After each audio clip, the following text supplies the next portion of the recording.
Assalamualaikum warahmatullahi wabarakatuh. Salam sehat untuk kita semua. Semoga kita semua selalu dalam lindungan Allah Subhanahu wa taala ya. Amin ya rabbal alamin. Nah, untuk kesempatan kali ini Mimin akan membagikan satu cerita misteri. Cerita tentang seorang wanita, lebih tepatnya seorang ibu yang memiliki dendam kesumat terhadap suaminya sendiri yang telah tega menjual dirinya dan juga anak gadis semata wayangnya. Seperti apa ceritanya? Mari kita mulai.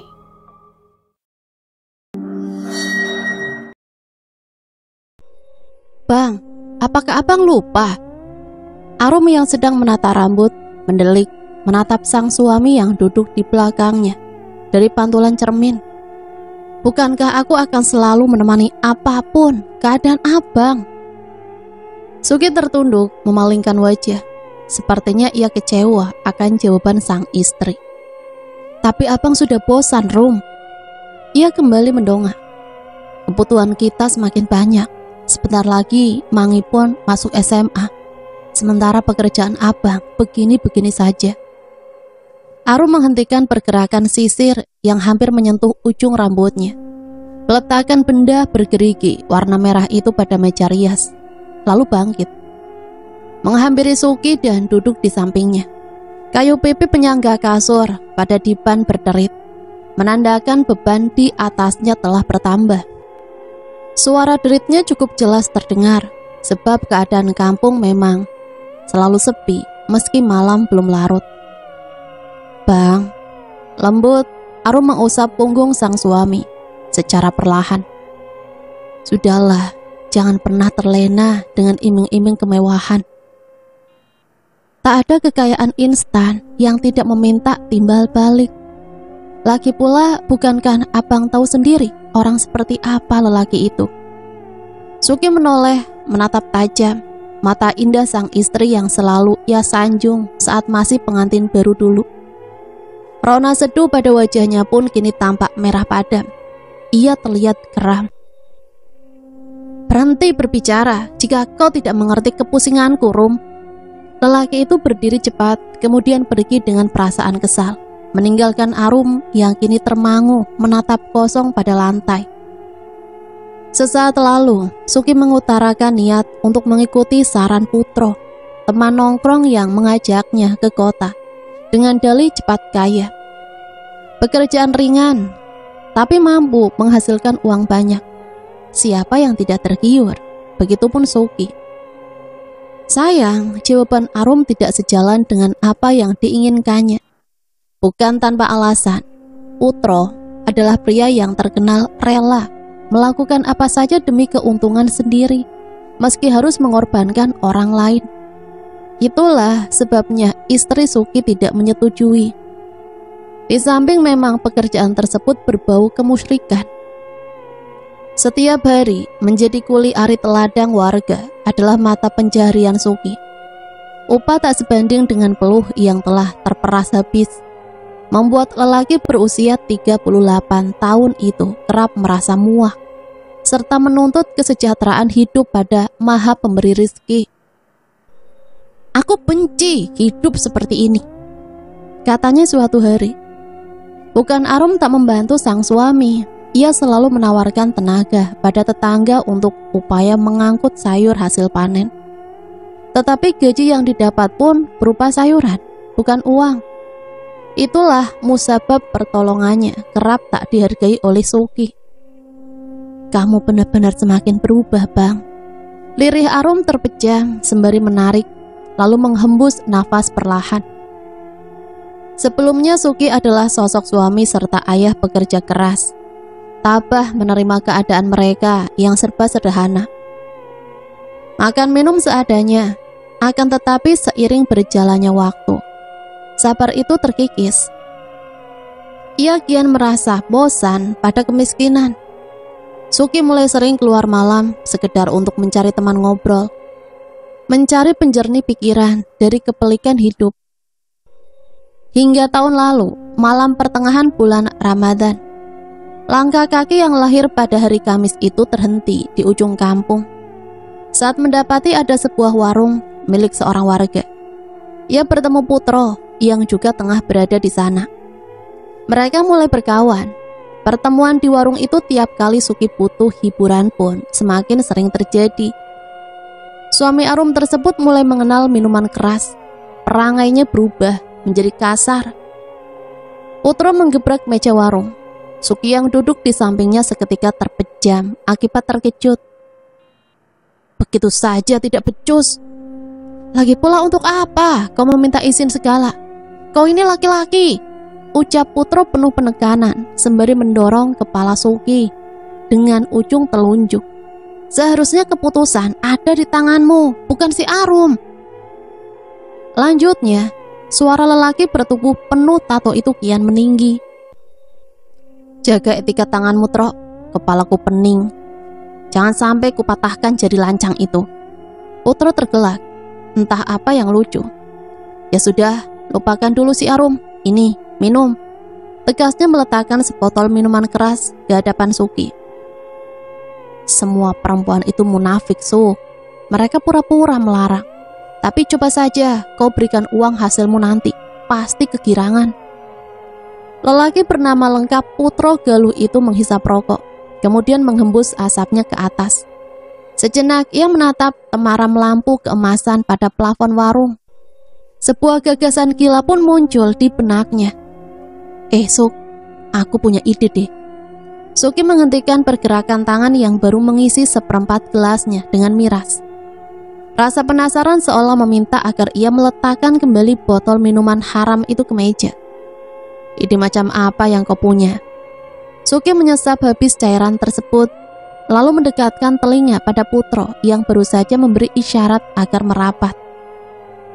Jika Arum melarangmu mencari uang di kota, kau korbankan saja dia untuk menggantikanmu. Maksudmu?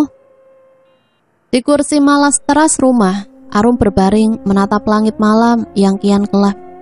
Ia memikirkan bagaimana cara untuk mencari uang agar Suki tak lagi berencana mengikuti ajakan Putro pergi ke kota. Suasana sepi perkampungan, diiringi desir daun tertiup angin. Semakin lama kian mengundang rasa kantuk kedua mata indah wanita berusia 34 tahun itu. Menyerah, akhirnya ia bangkit lalu masuk rumah. Langkahnya tertuju pada kamar Mangi, si remaja berparas ayu nan anggun yang kerap disebut tetangga sebagai kembaran sang ibu. Mangi, sudah tidur belum, Dok? Arum mendekatkan telinga pada pintu kamar putri semata wayangnya, memastikan keadaan di dalam telah sunyi, pertanda bahwa si buah hati sudah terlelap. Tak ada jawaban. Mungkin anak itu memang sudah tidur, pikir Arum. Sebenarnya ada sedikit perubahan sikap dari Mangi belakangan ini, tetapi Arum menganggapnya hal biasa. Gadis itu lebih banyak diam, bahkan acap mengurung diri di kamar. Detik jarum jam pada dinding mengalihkan pandangan Arum. Jam 11. Apa Bang Suki akan mabuk dan pulang pagi lagi? Tiba-tiba pintu depan rumah mereka ada yang menggebrak dari luar. Arum! Tangan kanan wanita berdarah Jawa itu terkepal di depan dada, meremas kuat kerah daster yang ia kenakan. Arum tahu betul suara tersebut milik Suki. Jika sang suami berteriak dengan suara parau seperti sekarang, berarti separuh kesadarannya tengah dikuasai minuman keras. Sementara di kamar, Mangi yang sempat terlelap membuka mata. Kebisingan di luar berhasil mengusik tidur gadis itu. Semula berniat bangkit, tetapi Mangi urungkan setelah mengingat malam-malam sebelumnya. Jika sang ayah mabuk, pasti yang terjadi berikutnya adalah pertengkaran, bahkan kekerasan. Mangi memilih menarik selimut, menutup telinga dengan kedua tangan, memaksa matanya untuk kembali terkatup. Buka! Iya bang. Arum terpejam sesaat, meneguhkan hati untuk melangkah mendekat. Setelah dibuka pintu, belum sempat sang istri mengucap sepatah kata pun, Suki menarik kasar pergelangan tangan Arum. Benar, nafas lelaki itu beraroma khas minuman keras. Ayo ikut. Ikut kemana, Bang? Jangan banyak tanya. Arum meringis. Cengkraman Suki menyakiti pergelangan tangannya. Terlebih lagi tarikan tadi terjadi secara tiba-tiba. Hingga pada telapak kaki pun terasa sakit sebab tak sempat memakai sandal. Semakin lama mereka kian jauh dari rumah. Melewati jalan berkerikil, hampir mencapai ujung kampung. Hati Arum kini dipenuhi kegundahan. Aku tidak mau, Bang. Alah, cepat Rum, ini demi anak kita juga. Suki terus menarik kasar Arum, wanita yang sudah menemaninya berumah tangga selama 5 tahun belakangan ini. Ia tak peduli meski kini sang istri berurai air mata. Demi anak kita, apa demi keserakahan kamu, Bang? Tanpa rasa takut, Arum berteriak lantang dan menghentikan langkahnya. Wanita sialan! Lelaki itu menampar keras sang istri hingga terduduk di tanah. Arum meringis, menahan sakit serta panas pada pipinya. Berani kamu melawan, akan kucongkel ini sampai keluar, ancam Suki dengan mencengkram rahang, serta mendekatkan ujung telunjuknya pada bola mata Arum. Tentu saja wanita itu segera bungkam. Ia mengatupkan mulut yang semakin gemetar, menahan luapan tangis. Mau kamu? Arum menggeleng pelan. Ampun Bang, tapi tolong kita pulang saja sekarang. Aku takut Bang. Diam. Tangan Suki yang sudah terangkat hendak memukul, perlahan ia tarik kembali saat Arum memalingkan wajahnya. Cepat bangun. Tindakan sang istri yang justru bergeming enggan menuruti titahnya semakin membuat Suki marah bak kerasukan. Ia menampar lalu menendang rahang Arum dengan kuat. Terhempas, wanita itu tak sadarkan diri. Riuh hujan, rasa sakit pada sekujur badan serta sesak di dada bagi terkurung dalam ruang sempit menyadarkan Arum dari pingsan. Ia mengerja perlahan, menatap langit-langit putih di atasnya yang terlihat abu-abu sebab lampu dimatikan. Bias cahaya dari luar melalui ventilasi atas dan bawah pintu membuatnya masih bisa melihat sekeliling meski samar. Wanita itu merintih sambil memegang wajah bagian bawah. Pelan-pelan ia paksakan diri untuk bangun. Pandangannya menyisir keadaan sekitar. Ternyata ada orang lain bersamanya. Seorang wanita yang tengah duduk memunggungi. Ini di mana? Arum bertanya, lirih. Wanita di hadapan menoleh. Rupanya sesak yang dirasakan Arum disebabkan olehnya. Ya, perempuan itu sedang merokok. Tempat apa ini? Timbal orang tersebut mengulang pertanyaan tadi. Ia menjeda ucapan, menghisap putung yang terselip di antara telunjuk dan jari tengah. Kemudian meniup kepulan asapnya pada wajah Arum hingga jadi terbatuk-batuk. Ini neraka. Dalam gelap, bara di ujung rokok terlihat bergerak mendekati lantai. Wanita itu mematikan api puntung dengan menggesek serta menekannya berulang kali pada permukaan ubin. Tidurlah, besok kau akan tahu tempat apa ini. Tak ada pilihan, Arum kembali merebah, memeluk tubuh sendiri, pasrah pada keadaan. Mangi, lirihnya diiringi tetesan air mata. Ucapan yang ia lontarkan berbarengan dengan suara petir menyambar begitu keras. Perasaannya tidak enak, firasatnya buruk tentang bagaimana keadaan sang putri saat ini.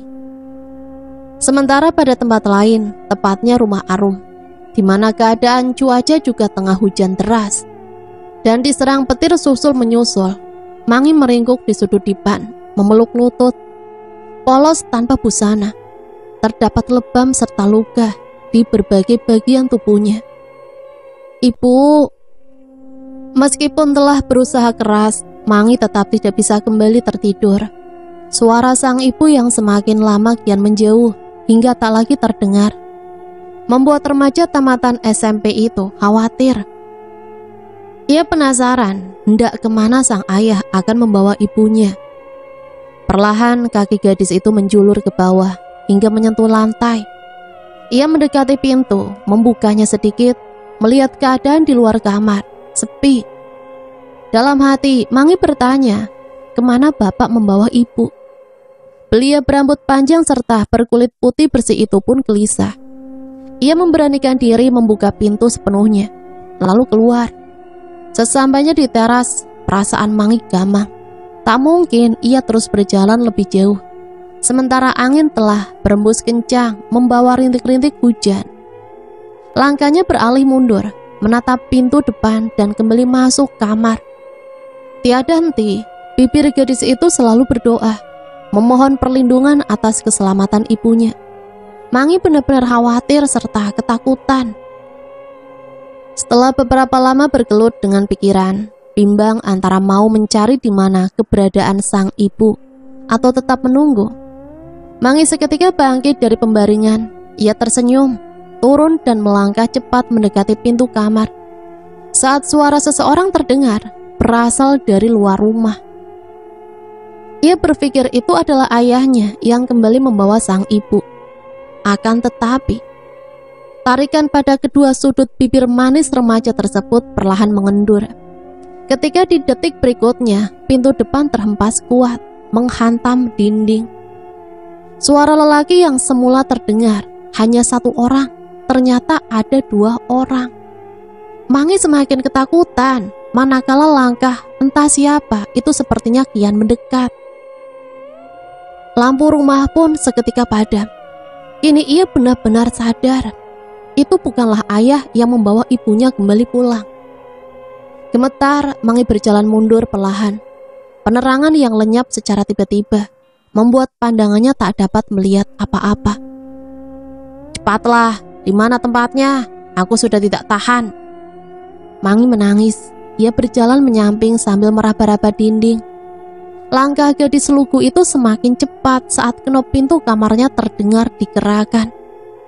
Ya, ada yang berusaha membuka pintu dari luar dan berhasil. Hei, kenapa tadi kau matikan lampunya? Bagaimana bisa kita menemukan anak itu jika gelap begini?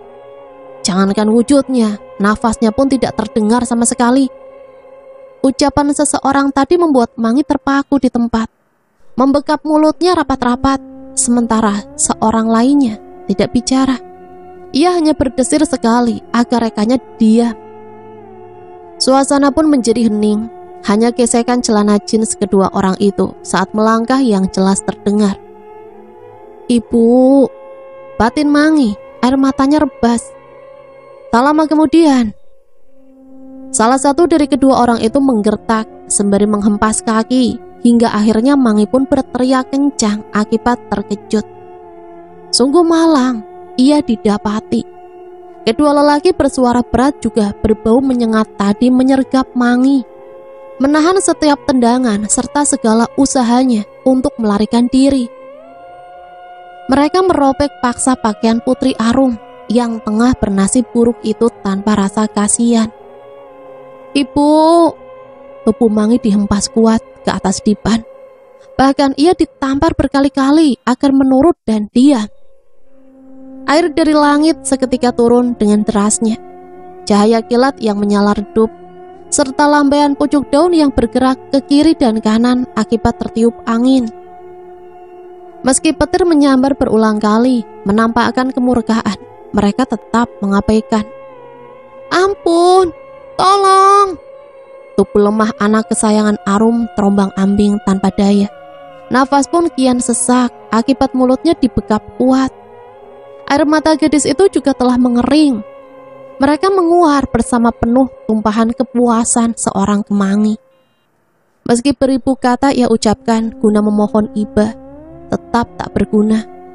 Kedua manusia laknat itu justru kian bertindak liar, bahkan melebihi buasnya harimau ketika memangsa hasil buruan. Menjijikkan.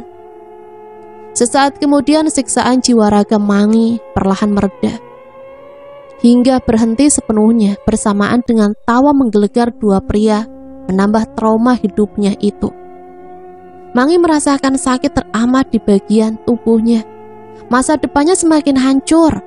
Luka hatinya meninggalkan jejak yang tak lagi berbentuk, lulu lantak. Gadis itu perlahan bergeser ke sudut dipan. Robekan celana yang tersangkut di pergelangan kaki ikut terseret, mengikuti kemana tubuh rapuhnya hendak bertepi. Mangi memeluk lutut sembari terpejam. Sisa air mata yang menetes mewakili beribu harapannya bahwa ini hanyalah mimpi buruk belaka, penghias tidurnya selama menunggu pagi nan cerah tiba. Berterima kasihlah padaku, kau harus membayar mahal atas pesta malam ini. Baiklah, besok ajak aku ke tempat berisi surga itu lagi. Kita kembali bersenang-senang. Ucapan serta gelak tawa yang terdengar semakin samar meninggalkan kamar. Ini menghilang sepenuhnya. Lampu pun kembali dinyalakan. Mangi lagi-lagi terisak saat menyaksikan pembaringan yang selama ini menjadi tempat ternyaman telah banyak bercak darah di mana-mana. Ditambah bau amis yang menguar, memualkan. Mangi memendam amarah, penuh dendam. Ia mengingat suara parau lelaki yang terakhir bicara. Sedikit banyak ia mengenalnya. Tidak, lebih tepatnya ia mengenal mereka berdua. Dalam ruangan berukuran 5 kali 5 meter, Arum belum juga terlelap. Angannya melayang buana, membayangkan berbagai kemungkinan yang akan terjadi pada sang putri sepeninggalan dirinya. Air mata wanita itu pun telah membasahi sebagian besar bantal penyangga kepala. Mangi, bagaimana keadaan kamu, Nduk? Lirihnya membatin. Arum menyibak selimut, duduk dan kembali memperhatikan sekitar. Ia sekarang menyadari ternyata dalam ruangan itu ada 4, bukan 2 orang. Wanita yang merokok tadi dan terdapat 2 orang lagi di sampingnya sudah tertidur. Kamar yang terbilang kecil, perkakas rumah tangga yang ada pun hanya sebuah lemari kayu, cermin pada dinding serta ambal tipis alas mereka tidur. Arum perlahan berdiri, berjalan pelan sembari menahan sakit mendekati pintu. Ia memikirkan bagaimana cara keluar dari tempat asing ini. Ia harus kembali pulang untuk memastikan sang putri baik-baik saja. Permisi, apa di luar ada orang? Tolong, saya mau pulang. Seketika Arum terhuyung akibat kepalanya dilempar bantal secara tiba-tiba. Tidur, percuma teriak seperti itu. Mereka tidak akan mendengarmu. Arum tertunduk, mengepal tangan. Tidur? Apakah seorang ibu bisa tidur jika dipisahkan dari anaknya secara paksa di tempat asing, entah di mana? Jika Anda menjadi saya, apakah tidur Anda akan lelap? Tak menimpali, wanita itu justru kembali berbaring memunggungi lawan bicaranya. Jawab! Arum berteriak, tetapi tetap tak menuai tanggapan. Dasar sinting. Wanita yang baru saja melemparkan itu justru menggumam sambil menarik selimut. Tubuh Arum perlahan luruh ke lantai, kembali menangisi apa yang baru saja terjadi hingga ia terdampar di sini. Tak habis pikir, sebenarnya apa yang Suki rencanakan? Pertanyaan itulah yang menyesakan dadanya sedari tadi. Sungguh Arum tak pernah menyangka Suki akan berubah seperti ini. Ungkapan cinta dan janji setia di hadapan penghulu serta saksi. Pada malam di mana mereka sah menjadi suami istri, seolah tidak pernah lelaki itu ikrarkan, aku akan menjagamu hingga akhir hayat nanti. Ah, palsu belaka. Arum menengadah, ia merasa ada bayangan yang tengah berputar-putar di atasnya, diiringi suara gemeretak tulang belulang, mengeluarkan bau busuk. Bola mata wanita berbibir tipis itu membeliak, air mata yang membasahi wajahnya ini bergantikan dengan keringat dingin bercucuran.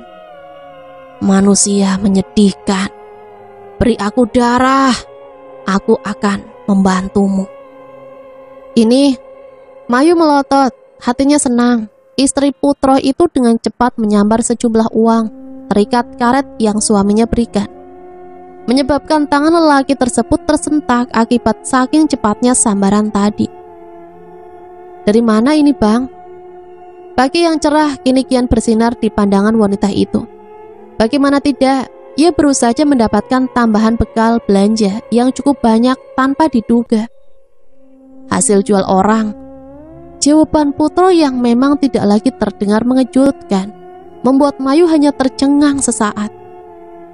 Tak lama kemudian melanjutkan kegiatannya, membuka ikatan uang tersebut. Menghitung lembar demi lembar kertas merah di tangan dengan tersenyum dan mata berbinar. Meski sang suami kerap pulang pagi berbau alkohol, tidak masalah bagi Mayu. Yang terpenting adalah Putro memberikan uang banyak serta setia hanya padanya. "Siapa lagi yang kau jual, Bang?" Wanita itu bertanya tanpa menoleh. "Arum," jawab Putro, lalu menghisap rokok yang baru saja ia nyalakan. Hitungan Mayu berhenti tepat pada lembar terakhir. 2 juta, gumamnya, lalu mengibas wajah menggunakan uang pemberian Putro. Ia menoleh pada sang suami yang duduk bersandar di kursi sebelahnya. Lelaki itu menengadah, tersenyum, menatap lurus plafon. "Abang sudah bahagia, sangat bahagia." Lagi, ia tersenyum, seolah tengah melihat sesuatu di atas sana. "Kenapa?" Mayu penasaran, jarang sekali suaminya bertingkah seperti ini. "Pesta yang menyenangkan." "Apa, Bang?" Ucapan Putro yang lebih terdengar seperti terkulum dalam mulut membuat Mayu menggeser duduk, mendekat pada sang suami. "Apanya yang apa?" Lelaki berwajah sangar, tapi berperangai lembut jika berhadapan dengan istrinya. Itu bangun dari sandaran, menghentak rokok pada tepi asbak untuk membuang abu, lalu menghisap pelintingan tembakau itu kembali. Mayu bergeming, tiba-tiba ia lupa dengan pertanyaannya sendiri. Wanita itu kini memilih untuk tidak menuntut jawaban. "Bang, benar uang ini hasil abang menjual Arum?" Lagi matanya berbinar. "Sebenarnya bukan aku, tapi Suki. Aku dapat bagian juga." "Benarkah?" Putro mendelik, menatap istrinya yang tampak senang mendengar penuturan barusan. Mayu menggigit bibir bawahnya. Hati wanita yang diam-diam menaruh rasa pada Suki itu berbunga-bunga. Memang sudah lama ia ingin menyingkirkan Arum, tetapi tak ada alasan kuat baginya. Mayu menerima lamaran Putro 4 tahun lalu, berawal dari keterpaksaan, dikarenakan cintanya pada Suki tak menuai balasan. Lelaki itu justru menikahi Arum, perempuan cantik yang tinggal di ujung barat kampung. Ia sendiri mulanya adalah seorang janda berhias, belum pernah memiliki keturunan hingga sekarang. Mau dinikahi Putro hanya agar ada yang menanggung keperluan hidupnya, mencari nafkah untuknya. Maksudku, jika Suki melakukan itu pada Arum, lalu Mangi bagaimana? Apa dia tidak marah?" Tanpa menjawab, lelaki itu memilih beranjak pergi ke kamar, meninggalkan sang istri. Merebahkan tubuh, memandang langit-langit kamar sambil berkhayal. "Mangi, aku sudah lama menginginkan anak itu. Tak kusangka ternyata sangat mudah mendapatkannya." Pikiran kotornya menjelajah pada setiap detik kejadian keji semalam, yang mana cerit tangis Mangi justru terdengar merdu baginya. Justru ia anggap sebagai nyanyian surga dunia. Ya, tiada lain tiada bukan, dialah salah satu lelaki penista putri Arum tersebut. "Hai, bangun." Arum mengerjap setelah semalaman ia tak dapat melihat siapa teman sekamarnya. Kini semua tampak jelas. Seorang wanita muda berusia kepala 3 tengah membungkuk membangunkannya. Jika dari tampilan rambut yang sedikit gimbal, agaknya ia adalah si perokok. Memperhatikan sekitar, posisi tidur masih sama seperti semalam, dekat pintu. Arum menyimpulkan seusai melihat bayangan sosok menyeramkan itu. Ia pingsan karena ketakutan. "Apa kau tuli? Bangun, kami mau lewat." Lemah, Arum menggeser tubuhnya perlahan, memberi mereka jalan. Namun istri Suki itu sedikit merasa heran. Semalam ia melihat kamar ini berisi 4 orang, tapi kenapa sekarang seluruhnya jadi 3 orang? Apakah mungkin? Tunggu, apakah sebelumnya di sini kalian memang hanya berdua? Ingin rasanya Arum menanyakan hal tersebut, tetapi belum sempat ia bicara, 2 orang tadi telah beranjak keluar dari kamar. sepertinya hendak mandi. Sebab mereka menenteng ember kecil berisi sabun dan lain-lain, juga menyandang handuk di bahu. "Ibu mau ikut, kami mau bersih-bersih badan." Salah seorang dari mereka kembali mengajak Arum untuk turut serta pergi. Iya. Saya Nila, Bu. Tersenyum, lawan bicara yang satu ini tampak ramah. Berbeda dengan rekan berambut gimbalnya, wanita tadi justru selalu bersikap jemawa meski baru pertama kali bertemu. Sesaat setelah keluar ruangan, Arum berjalan di belakang Nila. Gadis seusia Mangi yang baru saja ia kenal menoleh ke kiri dan kanan. Ia sedikit dibuat tercengang. Hatinya bertanya, tempat apa ini? Bangunan panjang berhadapan. Terdapat banyak pintu berjajar, seperti indekos perkotaan. Pandangan mata indahnya terpusat pada sebuah plang yang terpasang kokoh di taman kecil depan salah satu kamar. Rumah TKW Kampung Kujang. Itu artinya aku berada di ujung kecamatan. Setelah membaca tulisan itu, Arum kembali memperhatikan keadaan sekeliling. Sebagian besar orang di sini adalah wanita. Usia mereka terlihat beragam. Tak jarang pula ia temukan wajah wanita yang muram, sendu di antara mereka. Hatinya membatin, mungkinkah mereka bernasib sama sepertiku, datang ke sini dengan cara diseret paksa. Arum menengadah, sepertinya lokasi ini sesuai dugaannya barusan. Sebab pada bagian belakang bangunan pohon-pohon tampak menjulang tinggi, serta terdengar aliran arus sungai meski samar. Kampung Kujang berada di ujung kecamatan, sedangkan tempat tinggalnya ada di sisi ujung lainnya. "Bang Suki, apa alasanmu membawaku ke sini? Apa salahku?" Perih, batin Ibu Mangi itu terasa sangat sakit. Malam kembali menyapa. Suasana di dalam ruangan kecil itu kembali sepi. Tak ada obrolan, mereka sibuk pada angan masing-masing. Arum menoleh pada Nila yang duduk menghadap dinding. Kepala gadis itu merapat ke tembok, sementara teman lain yang belum ia ketahui namanya, sama seperti kemarin, asik merokok sembari larut dalam lamunan. "Nduk," Arum menghampiri gadis yang tampak lesu itu. "Kamu baik-baik saja?"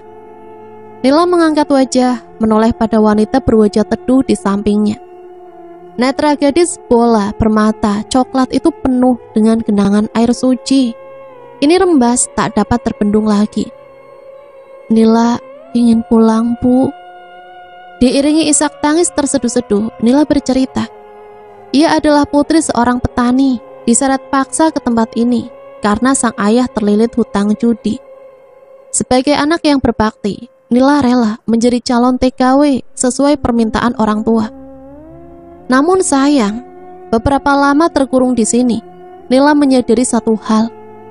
Ini bukanlah rumah penyaluran TKW ke luar negeri, melainkan rumah tampung perdagangan manusia berkedok TKW. Tempat yang sejatinya sangat menakutkan. Di sela obrolan serius mereka, ada hal serius lain yang menjeda. "Tolong, saya mau pulang." Seisi kamar Arum terperanjat, terlebih istri Suki itu saat tiba-tiba mendengar teriakan dari luar kamar.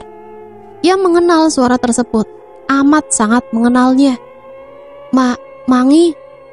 Di depan cermin, Mayu menatap wajahnya Nan Ayu. Manik hitam itu menyelisik setiap inci rupanya yang indah. Tai lalat di bawah bibir tipis, hidung mancung bak gadis keturunan Turki, serta lirikan mata menggoda, semua tampak sempurna.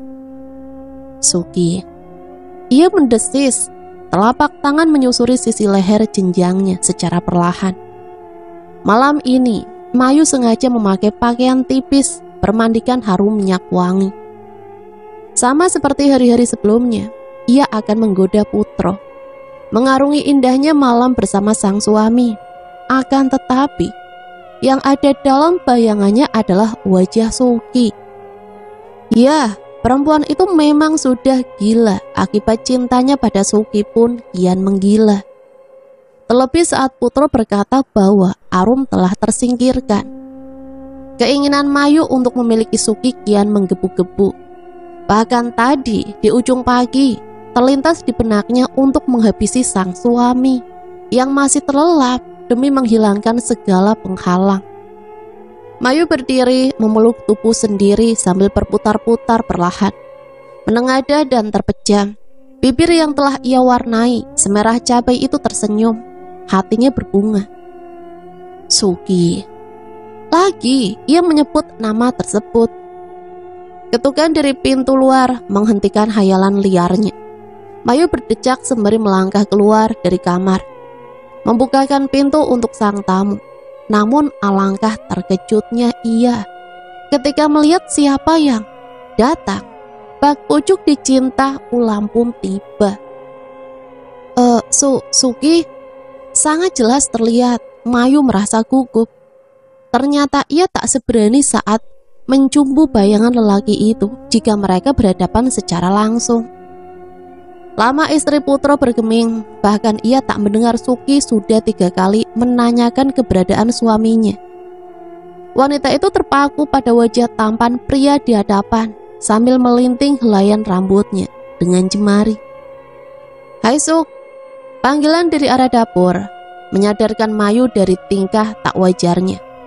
Putro melangkah sembari mengeringkan rambut dengan handuk, menghampiri keduanya yang masih tetap berdiri berhadapan di ambang pintu. Ah iya Tro. Suki menimpali, tetapi pandangannya sesekali saling berpaut dengan lirikan Mayu. Tentu saja, sebab ia pun lelaki normal. Pertahanannya akan goyah jika disuguhkan pemandangan seperti itu. Sini duduk, kau sudah lama. Masih mengeringkan rambut, Putro terlebih dulu duduk di kursi, kemudian disusul Mayu dan Suki. Akan tetapi, belum sempat sang istri mendaratkan bokong.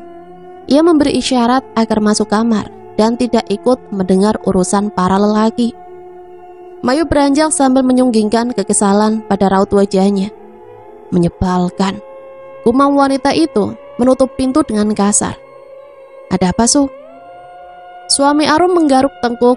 Ia tampak gelisah. Itu, apa ada cara lain untuk mendapatkan uang, Tro? Aku kalah judi. 3 juta kau habiskan hanya dalam sehari semalam, Su. Luar biasa. Putra terkekeh. Sebenarnya ia sudah menduga kekalahan Suki. Sebab biasanya lelaki itu memang tidak pernah menang dalam permainan jenis apapun. Baik bertaruh nomor togel, kartu, sambung ayam, bahkan lempar dadu, tak pernah dapat kesempatan menang. Aneh memang. Penasaran telah membuat Suki tercerat dalam merasa ketagihan berjudi. Tak sedikit perkakas rumah yang sudah ia gadaikan untuk mendapat uang, kemudian ditabur pada meja taruhan. Semakin sering kalah, lelaki itu justru kian gencar ingin mencicipi kemenangan. Ayolah Tro, atau beri aku pinjaman. Uang dariku kemarin masih ada kan? Melihat rekannya dilanda kegusaran, Putro justru berniat memanfaatkan keadaan. Ia teringat pada Mangi. Untuk apa kau pusing-pusing, Suk? Jual saja Mangi pada Broto. Aku yakin dia akan membayar dengan jumlah besar. Putro melipat kedua tangan di belakang kepala, kemudian menyandarkan tengkuk di sana. Ia terpejam, tetapi sesekali sebelah matanya sedikit terbuka untuk melihat bagaimana ekspresi Suki. Broto adalah seorang pialang, di mana Arum terlingkup. Kaki tangan bos besar pemilik tempat itu. Siapa yang keluar masuk rumah TKW-nya, Broto lah yang bertanggung jawab. Jika ada yang datang untuk menebus atau membeli salah satu dari wanita di sana, ia akan dapat bagian. Nama rumah TKW hanyalah gedok belaka. Sejatinya tempat tersebut lebih mirip rumah perdagangan wanita, di mana orang beruang banyak datang, memilih, kemudian membawa mereka pulang setelah membayar. Ada yang memang untuk dijadikan ART, tak jarang juga memang dibeli sekedar untuk pemuas nafsu dunia. Broto cukup dekat dengan Putro, bahkan bisa dibilang pertemanan mereka lebih pada persahabatan. Maka ia pikir jika Mangi dijual ke sana seperti ibunya, Selain mendapat uang jatah dari Suki, ia pun akan dengan mudah meminta untuk menemui gadis itu kapanpun. Mangi, kau yakin, Tro? Putro bangun dari sandarannya. Menurutku hanya itu caranya. Kalau tidak mau ya sudah. Aku hanya berniat membantu teman yang sedang kesulitan. Setelah mengungkapkan kalimat tersebut, ia bangkit dan mendekati pintu. Kalau urusanmu sudah selesai, pulanglah. Mayu sedang menungguku di kamar. Suki diam sesaat. Ia bimbang jika Mangi dikirim ke tempat itu. Bagaimana dengannya? Akan semakin sepi keadaan di rumah, pikirnya. Ah, ya sudahlah. Ayo, antar aku ke tempat itu lagi. Kita bawa Mangi. Nanti kalau menang taruhan, akan kutebus lagi dia. Tentu saja Putra setuju. Bagi kilat menyambar, langkahnya begitu cepat melempar handuk pada kursi. Kemudian ke kamar mengambil jaket kulit hitam miliknya. Wajah lelaki itu berseri penuh semangat. Bang, Mayu turut keluar dengan bibir mengerucut, masih dengan pakaian yang sama, menghampiri sang suami yang hendak menutup pintu dengan sembari menggertak-gertakkan kaki. Ia pasti tidak akan bisa tidur malam ini jika keinginannya belum terpenuhi. Mau pergi kemana lagi? Abang ada keperluan mendesak. Sebentar ya. Kalau sudah selesai nanti abang langsung pulang. Kita bersenang-senang. Putra berucap sambil memeluk sang istri cukup lama. Tanpa ia sadari, di balik punggungnya Mayu tengah berpandangan dengan Suki. Lelaki itu pun mendekat, mengusap bibir merah merona Mayu dengan ibu jari tangan, kemudian menjilatnya perlahan. Entah mengapa malam ini istri Putro terlihat sangat mempesona, batin Suki. Di dalam rumah kecil, kenangan buruk itu, Mangi masih duduk bersimpuh di atas tempat peraduannya pada sang kuasa. Wajah yang semula tampak ayu, kini terlihat membengkak akibat seringnya ia menitikkan air mata. Tak ada doa lain yang gadis itu panjatkan selain memohon keselamatan ibunya, meminta sang maha pengabul doa mengembalikan separuh jiwa itu padanya. Mangi mohon, kembalikan ibu. Mangi janji akan melindungi ibu dari bapak. Kembalikan ibu segera, ya Allah. Bersujud, gadis malang berbalut mukena putih itu kembali menumpahkan air matanya. Seluruh harapan mengalir bersama derasnya derai cairan suci tersebut di atas sajadah. Mangi. Seketika mata Mangi terbeliak. Ia segera mengangkat bawahan mukenanya, merapatkan dan berjongkok pada dinding sudut kamar, menggigiti ujung kuku jari tangan. Beruntung tadi sebelum sholat pintu dikunci dari dalam. Semoga bisa menahan sang ayah untuk masuk, pikirnya. Begitulah, jika kebanyakan anak akan senang jika ayahnya pulang, tapi tidak dengan Mangi. Kehadiran Suki justru bagai neraka baginya. Nak, buka pintunya. Lemah lembut suara itu memanggil, tetapi entah mengapa keringat malah semakin membanjiri tubuh Mangi yang telah tertutup rapat tersebut. Buka! Kini Suki berteriak sambil memukul kuat pintu. Enggak! Timpal ke Mangi. Suaranya tercekat di tenggorokan. Marah, takut, sedih, semua rasa tengah bercampur aduk menyelimuti hatinya. Suki yang tak tahan lagi menunggu, dibantu Putro yang memang sedang bersemangat membara, mendobrak pintu kamar Mangi. Kesehatan yang belum terlalu pulih mengakibatkan gadis itu dapat dengan mudah mereka tarik paksa keluar. Lepaskan Mangi, Pak! Ia memberontak, tapi tetap kalah. Ah, lama. Kamu yang bawa motor, Suk. Putra mengangkat tubuh gadis itu, menyampirkan di atas bahu, kemudian menyusul Suki ke motor. Kendaraan roda 2 yang ia beli sebagai hadiah untuk Mayu tahun lalu. Masih mengenakan mukena, Mangi didudukan, menyamping di tengah. Motor pun mulai melaju. Sepanjang jalan Putro terus memandangi gadis malang yang ia dekap kuat itu sambil menahan gejolak di dada. Setelah kurang lebih setengah jam berkendara dengan cepat meski melewati jalan berkerikil, akhirnya mereka tiba di tempat tujuan, rumah TKW Kampung Kujang. Mangi diturunkan lalu dibawa ke ruangan Broto, tepat di samping pos jaga lingkungan tersebut. "Lepaskan, tolong, saya mau pulang." Arum yang sedang berada dalam kamar bersama kedua rekannya terperanjat. Ketika mendengar teriakan itu, ia dapat dengan mudah mengenali empunya suara. Mangi. Ia segera bangkit dan berlari mendekati pintu, hendak memastikan kalau itu benar putrinya. Akan tetapi setelah pintu terbuka, ia ditahan penjaga kamar. Peraturan di sana tidak boleh keluar malam jika belum diizinkan. "Tolong Pak, biarkan saya lewat. Saya mau menemui anak saya, Mangi." "Mangi mohon Pak." Gemetar bersimpuh di bawah kaki sang ayah. Mangi mohon belas kasihan mereka semua. Broto belum berkomentar apa-apa sejak Putro dan Suki membawa gadis malang itu ke hadapannya. Ia membatin, apa iya anak ini akan laku mahal?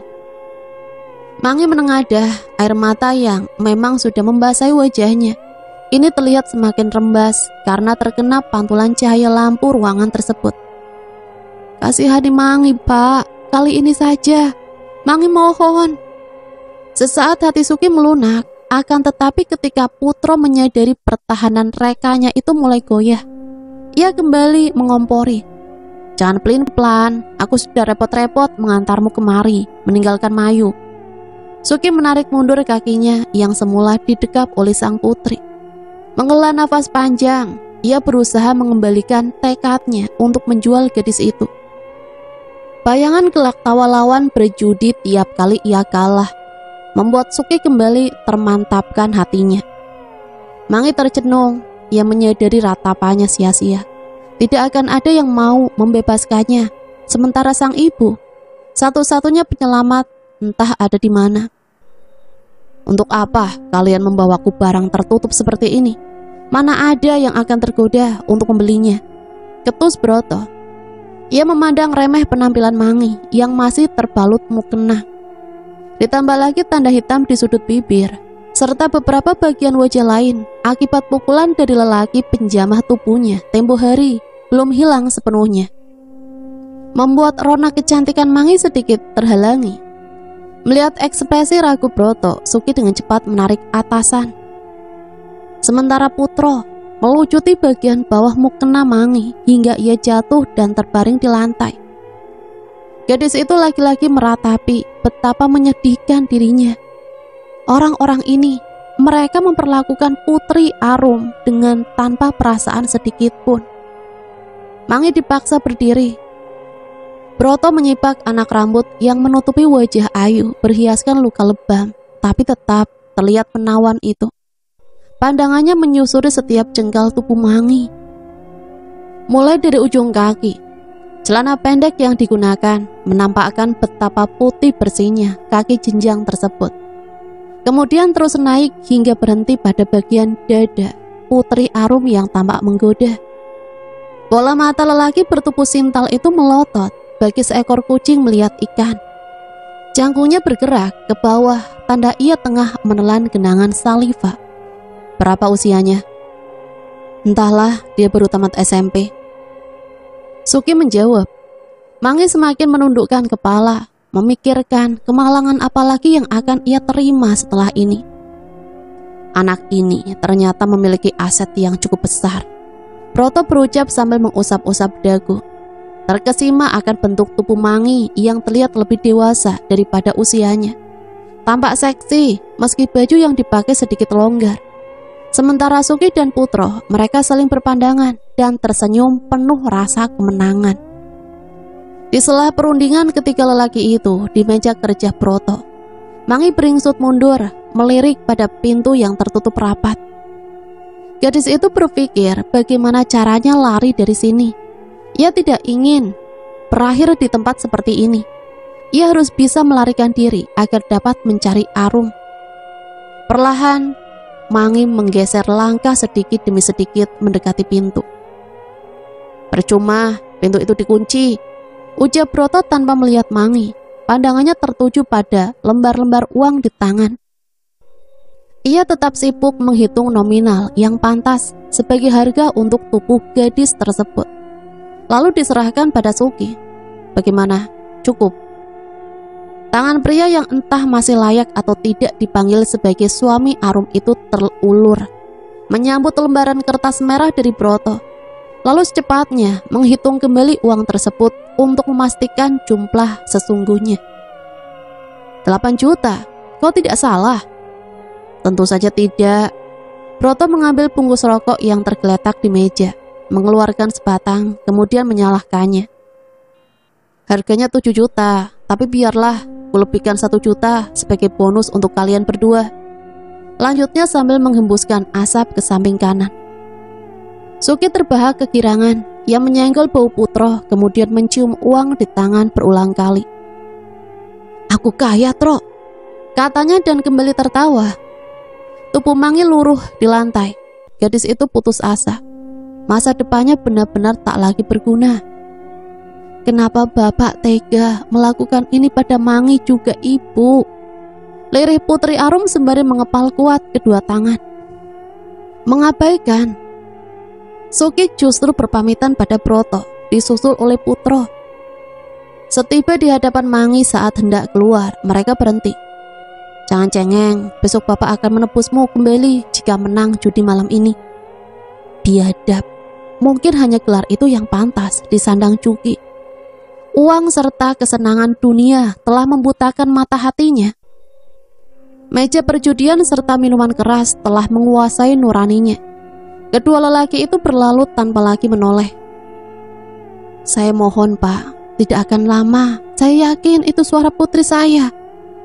Arum yang hingga kini masih tertahan di pintu, tanpa henti terus meminta untuk diizinkan keluar pada petugas yang kebetulan tengah berada di depan kamar mereka. Sesekali wanita itu harus memegangi bagian rahang. Rasa sakit akibat tendangan Suki beberapa hari lalu masih terasa ngilu tiap kali ia berbicara. Jika tidak ada urusan hajat, kau dilarang keras keluar dari kamar ini. Nila iba terhadap Arum. Ia bangkit dan perlahan menghampiri Ibu Mangi itu, mendekatkan wajah ke tengkuk wanita di hadapannya seraya berbisik, saya akan bantu Ibu. Buatlah dia masuk kamar ini. Saya akan berusaha menahannya. Tak ingin membuang waktu dan kesempatan, Arum dengan cepat menghantam kuat area sensitif petugas tersebut menggunakan lututnya. Lelaki itu seketika tersungkur, meraung kesakitan. Nila yang memang sudah menunggu segera menarik paksa si petugas ke dalam kamar, lalu menutup pintu. Kurang ajar, teriak pria itu dengan suara tertahan. Wanita berambut sedikit gimbal, teman sekamar mereka, hanya menatap tanpa ada pergerakan untuk membantu. Nila mendengus, dalam hati kecil ia merasa heran. Ternyata ada di dunia ini orang semacam itu, terlalu abai pada keadaan sekitar. Arum segera berlari ke arah gerbang depan yang berjarak tidak jauh dari kamar. Firasatnya mengatakan suara Mangi tadi berasal dari sana. Beruntung keadaan luar sudah sepi, hingga ia dapat dengan leluasa berlari, meski sembari menahan sakit di tubuh akibat belum sepenuhnya sembuh. Saat beberapa langkah lagi sampai gerbang, langkah Arum melambat. Ia mendengar suara adu mulut pria dan wanita semakin mendekat dari arah luar. Mangi, batinya. Tak lama kemudian pintu besar berbahan besi itu terbuka. Arum yang bersembunyi pada kegelapan sisi gerbang menangkup mulut. Itu benar-benar putri semata wayangnya. Terselip rasa bahagia dalam hati Arum. Puji syukur ia panjatkan pada Tuhan karena memberi kesempatan pada mereka untuk bertemu kembali. Dalam persembunyiannya, Arum bermaksud merebut Mangi dari Broto yang tengah mencengkram kuat pergelangan tangan sang putri. Akan tetapi belum sempat melangkah, ia mendengar teriakan dari arah kamarnya. Kabur bos, TKW kabur. Broto seketika menoleh, begitupun Mangi. Ya, petugas tadi ternyata berhasil lolos dari pertahanan Nila. Bu, lari! Nila berseru dari teras kamar mereka, sambil memegangi perutnya yang sakit akibat ditendang petugas itu saat kembali mencoba menghalangi. Arum merasa terdesak, ia tak mau tertangkap lagi. Ia harus membawa Mangi keluar dari lingkungan mengerikan itu secepatnya. Memejamkan mata, menarik nafas perlahan sembari berdoa, Arum memohon kekuatan serta pertolongan dari Sang Maha Kuasa. Tak lama kemudian ia kembali membuka mata. Melihat sang petugas semakin mendekat dengan langkah tertatih, lalu beralih pada Broto yang masih terus berusaha membawa Mangi masuk ke halaman rumah TKW. Arum berlari dengan cepat, ia tak menghiraukan rasa sakit yang masih menderah beberapa bagian tubuhnya. Mangi membeliak melihat sosok sang ibu tiba-tiba keluar dari kegelapan. Mata indahnya berbinar-binar. "Ibu!" teriaknya senang. "Lepaskan anakku!" Arum memekik dengan berani. Hal yang sama seperti terhadap petugas tadi, ia lakukan juga pada Broto. Hingga lelaki itu berteriak kesakitan, berguling-guling di tanah. Merasa ada kesempatan, Mangi segera menjauh dari lelaki yang baru saja membelinya itu. Mendekati sang ibu, mereka saling berpelukan. "Oh Tuhan, Mangi, anak ibu." Keduanya menangis haru, rasa rindu yang semula menyesakkan dada, kini terobati sudah. Arum mengurai pelukan, membingkai wajah sang putri dengan telapak tangan.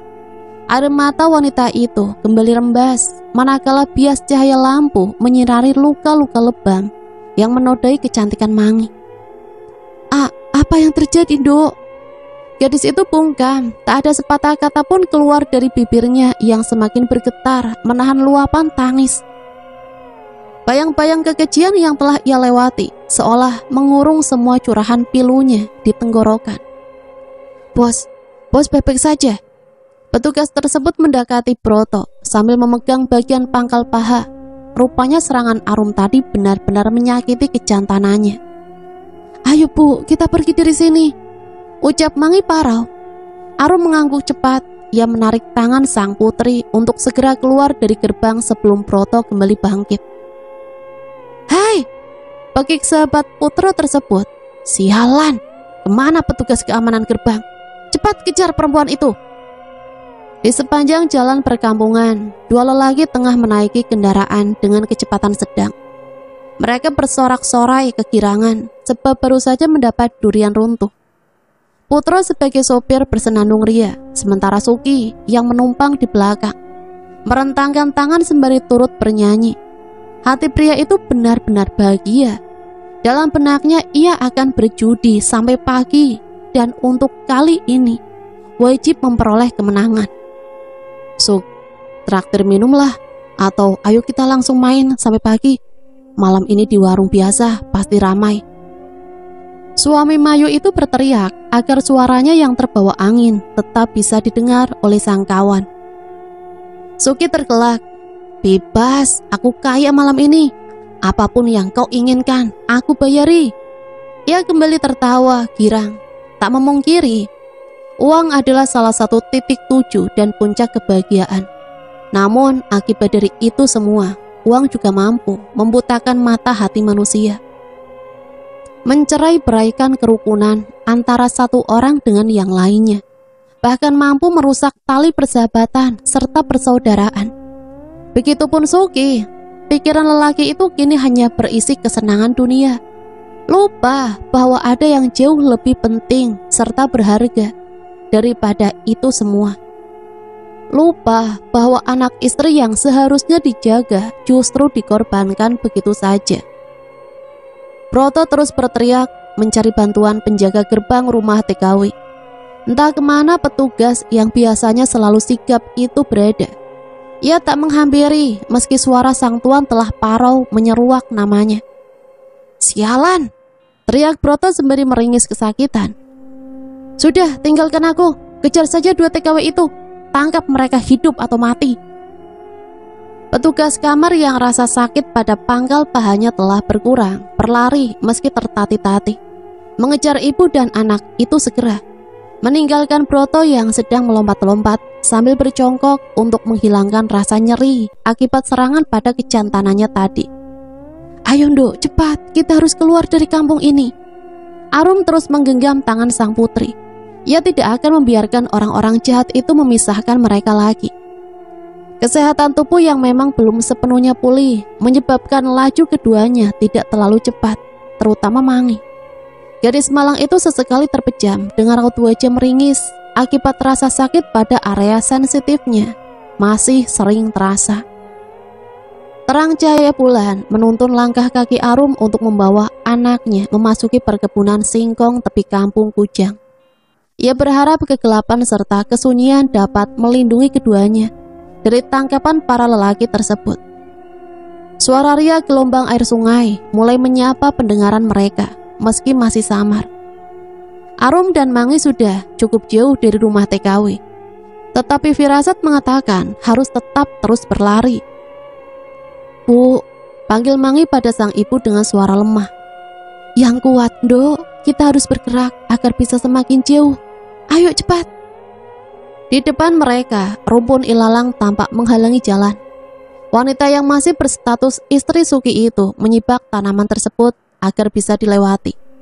Sayang, ia lupa bahwa hal itu telah menyebabkan genggaman tangannya pada Mangi terlepas.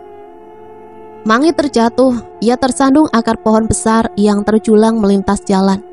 Sementara Arum yang sudah berhasil memasuki rumpun ilalang masih terus berlari dan tidak sadar bahwa sang putri tertinggal. "Ibu," gadis itu merintih memegangi perut. "Hai, berhenti kalian!" Arum menoleh, ia mendengar teriakan Broto dari kejauhan. Bola matanya membeliak, menyadari sang putri tak lagi mengikuti langkahnya.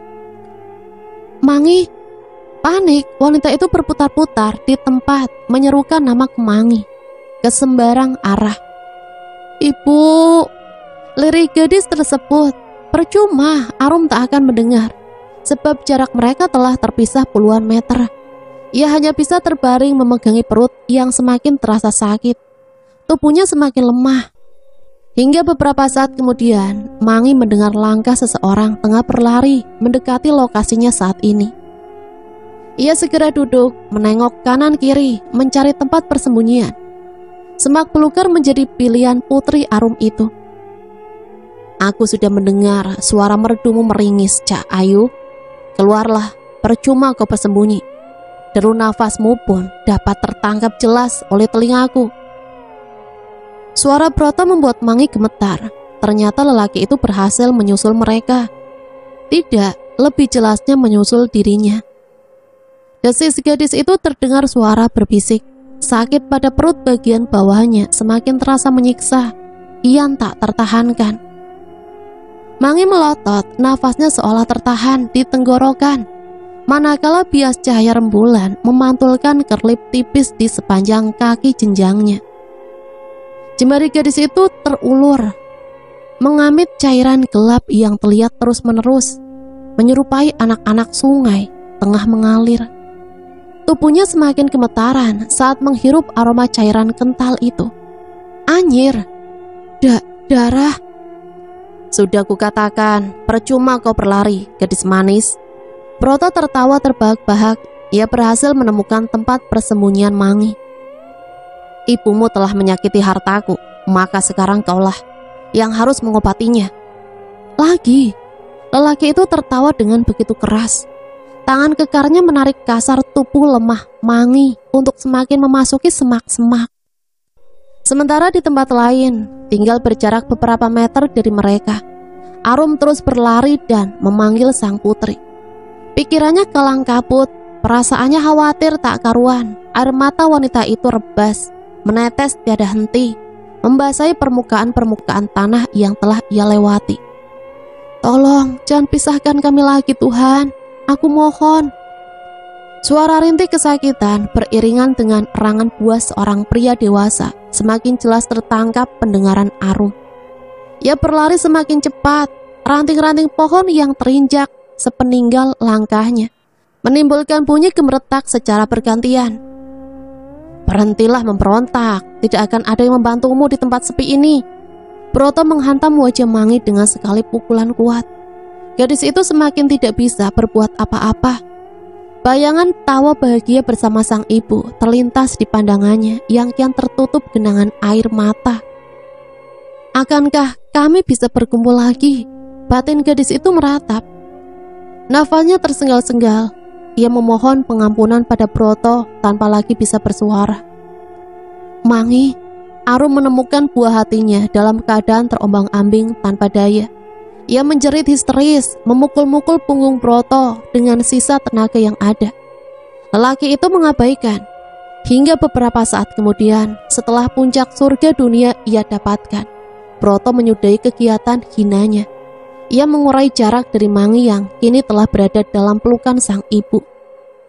Lalu pergi begitu saja sembari terbahak-bahak. Sementara gadis itu masih tetap berusaha bertahan dengan sisa-sisa nafas yang Tuhan berikan. Mangi. Arum meratap, jemari lemah sang buah hati menggenggam tangannya. Diletakkan tepat di atas perut gadis malang itu hingga membuatnya menyadari sesuatu. Perut Mangi sedikit membuncit serta agak keras. Iya, putrinya tengah mengandung. Arum meraung, memukul dadanya yang sesak berulang kali. Wanita itu menyesali dirinya yang tidak bisa menjaga sang putri dengan baik. Siapa? Siapa yang tega melakukan ini pada putriku? Pegiknya. Mangi menggap-menggap seolah ingin mengucapkan sesuatu pada ibunya. Arum yang menyadari hal tersebut perlahan mendekat. Ia mengusap dada anak semata wayangnya agar lebih merasa tenang dan bisa bicara. Meski sulit, Mangi terus berusaha mengungkapkan rahasia kelam yang ia tanggung dan simpan selama 4 bulan belakangan ini. Bicaralah, Nduk, katakan, ibu mendengarkan, Nduk. Ratap Arum menangis sembari membenamkan wajah pada dada Mangi yang ternyata telah membesar layaknya wanita hamil. Bapak, Bu, bisik gadis itu dengan suara terputus-putus sambil menunjukkan 5 jari kanannya pada sang ibu. Bapak dan Pak Putro. Mangi megap-megap seolah ingin mengucapkan sesuatu pada ibunya. Banyak cerita duka yang sebenarnya telah menimpa gadis itu 4 bulan belakangan, tetapi dirahasiakan. Gadis itu takut pada ancaman. Suki, suaminya yang telah membersamai Arum selama 5 tahun, seorang ayah sambung untuk sang putri sesuai permintaan terakhir mendiang Jenu, suami pertama Arum. Lelaki yang semakin berubah setahun terakhir ini telah mendahului pasangan halal Mangi kelak dalam hal menjamah mahkotanya. Kala itu berawal pada suatu pagi buta, Arum sudah berangkat upaya menjadi kuli angkut panen di kebun sayuran warga, meninggalkan Mangi seorang diri di rumah.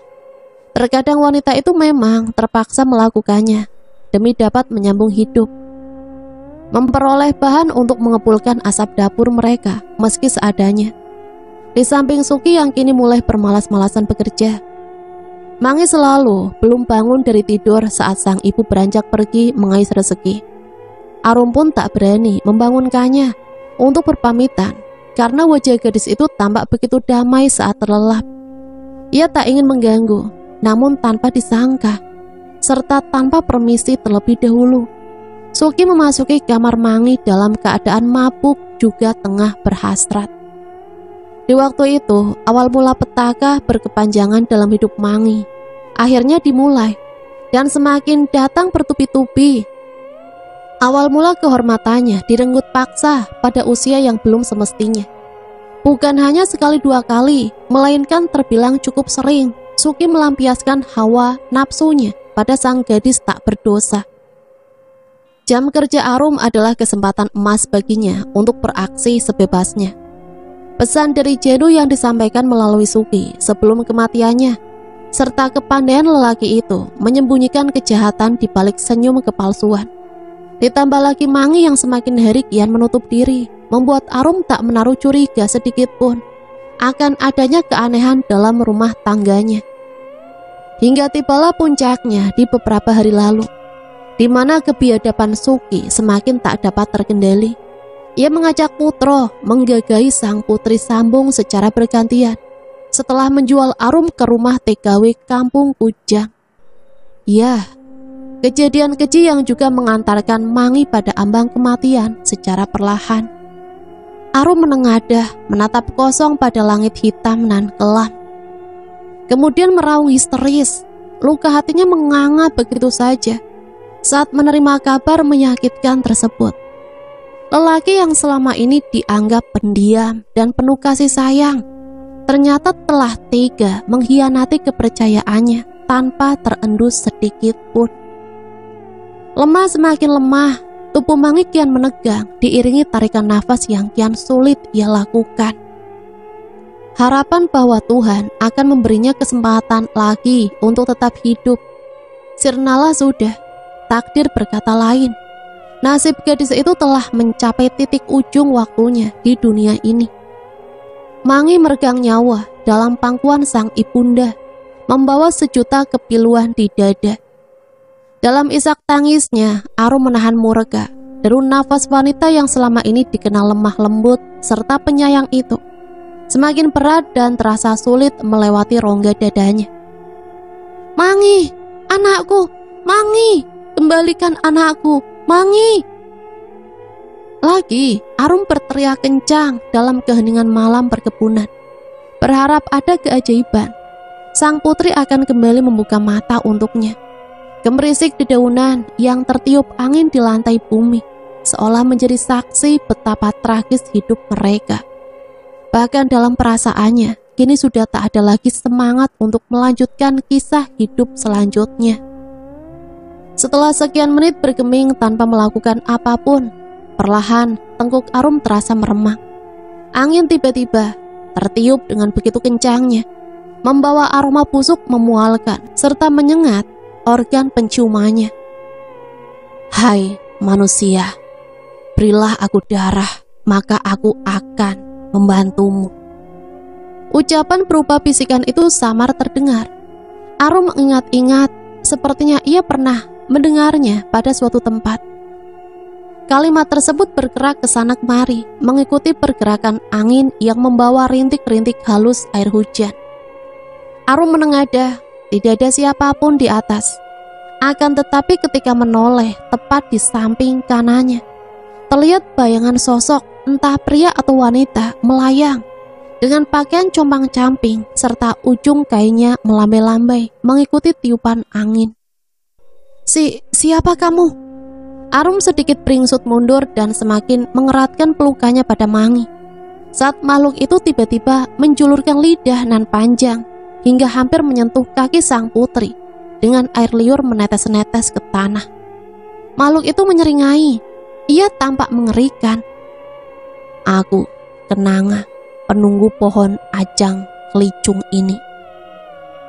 Lagi, suara makhluk itu terdengar berbisik parau.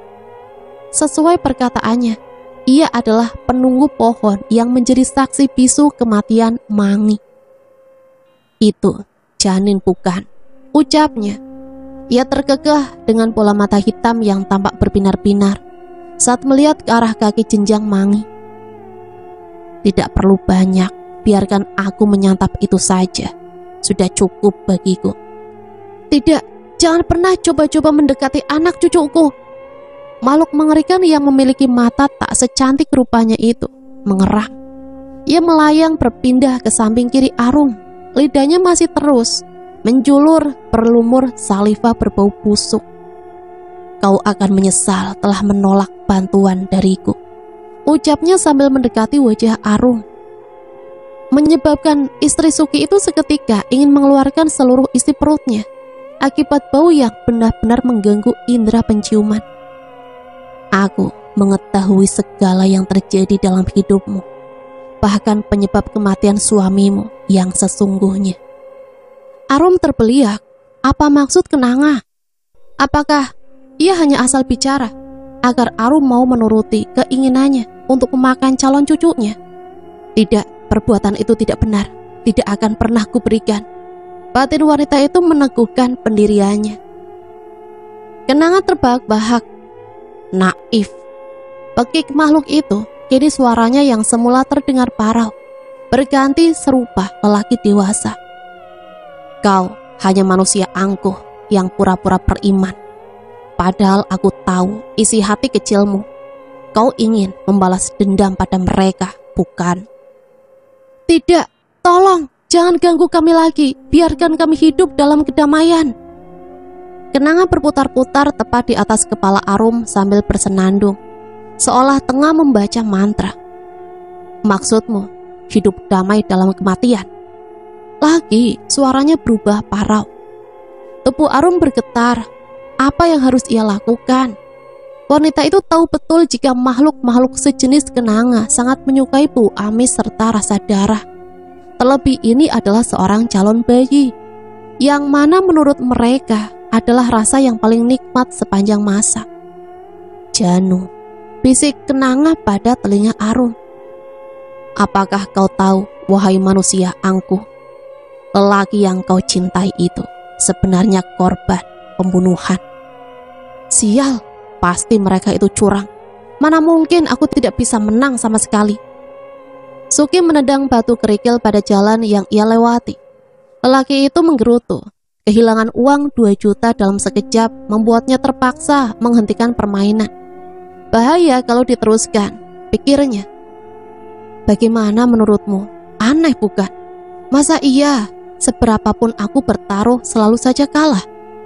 Lelaki itu tiada henti merutuki hasil perjudian malam ini, yang mana kemenangan tetap tidak sudi berpihak padanya. Sementara Putro, rekan yang selalu mendampingi jika Suki tengah banyak uang, hanya menyunggingkan senyum simpul pada bibir tanpa menimpali. Aku sih tidak peduli, yang penting bagianku sudah di tangan. Lumayan, Mayu pasti akan senang jika suaminya ini pulang membawa banyak uang, batin Putro.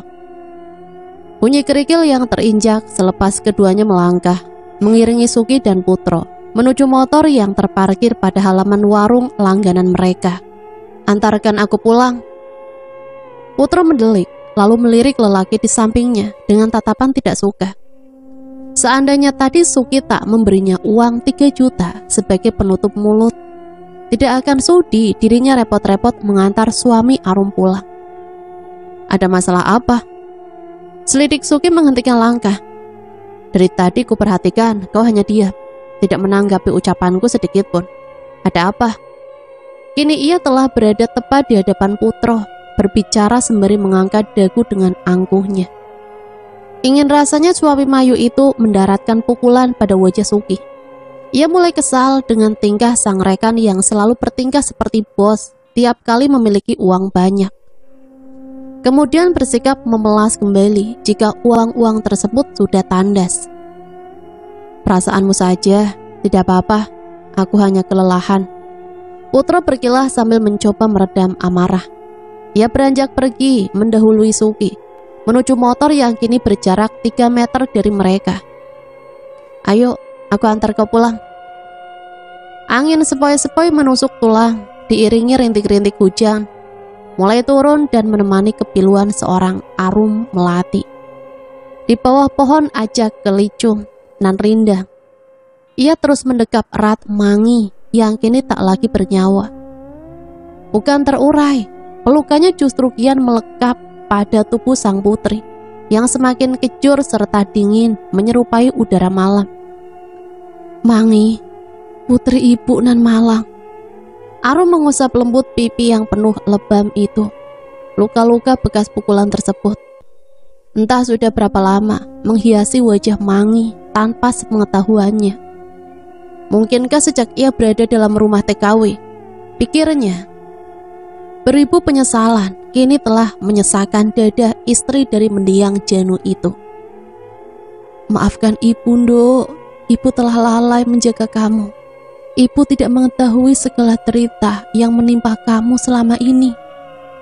Arum menatap penuh rasa perih pada kaki Mangi yang berlumuran darah mengering. Lalu kembali memeluk tubuh pucat pasi itu. Semakin erat, semakin mendalam pula isak tangisnya. Jika ingin membenci, bencilah ibumu ini, Mangi. Kenangan terbahak-bahak melihat pemandangan menyedihkan di bawahnya. Makhluk mengerikan itu kini memperhatikan Arum dari atas pohon. Ia bertengger pada sebuah dahan yang mulai dipenuhi bunga-bunga ajang kelicung, beraroma semerbak permekaran. Bola mata makhluk berbau menyengat itu berubah warna jadi semerah darah, memelotot tajam. Perlahan ia kembali melayang mendekati Arum sambil menyeringai. Rupanya kau telah menyadari bahwa kau memang bodoh. Selama ini kau dapat dengan mudah tertipu oleh orang-orang di sekelilingmu. Tinggalkan aku. Arum berucap datar. tanpa sedikit pun menoleh pada kenanga. Makhluk itu terkikik, parau, kemudian terdiam. Perlahan wajahnya berubah menyerupai seseorang. "Dik." Arum tercenung, bibirnya bergetar ketika menyadari suatu hal. Suara berat itu, Bang Janu," ucapnya perlahan menegakkan punggung, lalu menoleh pada asal suara. Di sampingnya, ia melihat wajah mendiang sang suami, begitu jelas, tetapi pucat pasi. Kerinduan yang mendalam memenuhi relung hati wanita itu. Banyak cerita yang ingin ia curahkan, banyak kepiluan yang ingin ia bagi kepada ayah kandung Mangi tersebut. Janu menampakkan wajah seduh. Wujud lelaki itu seolah mengerti keadaan sang istri yang ia tinggalkan sejak 5 tahun silam. Namun beberapa detik kemudian ia tersenyum lebar. Gigi-gigi miliknya saling beradu, menimbulkan suara gemeretak diiringi bola mata kian menyembul keluar. "Ikutlah denganku, Dik." "Tidak, pergi!" Arum mengibas sebelah tangan, berusaha mengusir sosok yang perlahan mulai kembali menampakkan perubahan wujud itu. Berkepala Janu tetapi bertubuh kenanga, dengan pakaian lusuh, compang-camping, dan beraroma tidak sedap.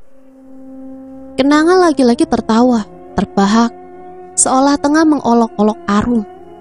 Kini wajah Janu yang sempat ia pinjam rupanya kembali menjadi seperti semula, mengerikan. "Sudahlah, akui kelemahanmu itu," ucap Kenanga. Suaranya menggelegar, bak petir menyambar. Perlahan ia melayang kembali, mendekati Arum, mendekat pada bagian tengkuk wanita berdarah Jawa tersebut, sambil berbisik, "Bersekutulah denganku." Arum berteriak histeris, "Tidak akan, pergilah kau iblis." Wanita itu kembali menangis, putus asa. Jika mati adalah pilihan lain selain bersekutu dengan Kenanga, maka ia akan memilih merelakan jiwa pada raganya turut terlepas agar mendapat ketenangan selamanya. "Kau yakin tidak akan membutuhkanku? Lihatlah wajah putrimu yang penuh luka itu, sisa tetesan air matanya, darah calon cucumu. Bukankah sudah jelas bahwa sesungguhnya ia menuntut agar dibalas dendamnya? Apakah kau akan diam saja melihat manusia-manusia itu berbahagia setelah menghancurkan hidup anak serta suamimu, keutuhan keluargamu? Cukup, pergi dari sini, pergi!" Gagal. Kenanga tidak berhasil merayu Arum untuk menyekutukan Tuhannya. Makhluk itu kini terbang menjauhi Arum, kembali bersemayam dalam pohon, di mana jasad Mangi yang terpangku sang ibu Pernau. Sosoknya sudah tak lagi terlihat, tetapi suara makhluk itu masih terdengar. "Kuburkan anakmu, lalu pulanglah. Aku akan setia menunggu di sini untuk menyambut kedatanganmu kembali." Arum mengabaikan ucapan tersebut. Dalam hati kecilnya, ia tak ingin lagi terperdaya oleh siapapun. Untuk beberapa saat, Ibu Mangi itu mematung, tatapannya kosong. Seluruh tubuh yang telah basah akibat terguyur hujan pun tak dihiraukan. Pikirannya melayang buana, ia tak tahu lagi apa yang harus dilakukan. Tiba-tiba tanah yang berada tepat di pangkal pohon ajang kelicung itu longsor ke dalam. Permukaannya berlubang, menyerupai sebuah kuburan. Arum perlahan menoleh, menatap seduh lubang menganga tersebut dalam diam. "Kuburkan putrimu di situ.